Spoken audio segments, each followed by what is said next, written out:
l'école d'alors faisait qu'on avait classe 6 jours sur 7. Ouais. 5 jours sur 7, pardon. Il y avait donc le dimanche forcément qui était éliminé, et puis le jeudi. Tous les autres jours, jusqu'au samedi soir compris, il y avait école.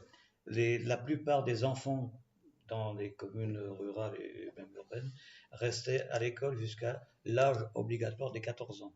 Et beaucoup en sortaient au moment, après avoir obtenu le certificat d'études. Un détail que je retiens, mais je parle toujours en tant qu'enfant, c'était que dans les années qui ont suivi la guerre, dans les chants obligatoires qu'on devait apprendre, il y avait des chants patriotiques.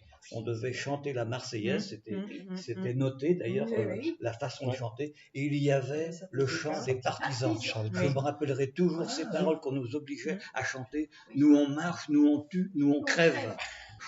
Vous voyez, c'était d'autres aspects. Alors, il y avait une grosse importance attribuée à l'orthographe. On passait un temps fou à étudier les règles, à faire des dictées, la dictée quotidienne, voire la double dictée quotidienne, parce que aux jours les plus longs, les 6 heures d'école n'étaient pas suffisantes. Il y avait études le soir. Pendant une bonne heure, vous avez tous connu ça. Et là, on refaisait une dictée.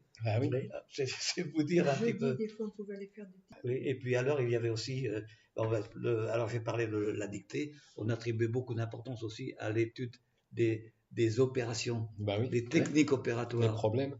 Et les problèmes. Et des pensées qui étaient écrites au tableau tous les matins avant qu'on arrivait, de façon à méditer un petit peu sur ce qui était marqué. C'était bien. Oui, mais tout faut le comme.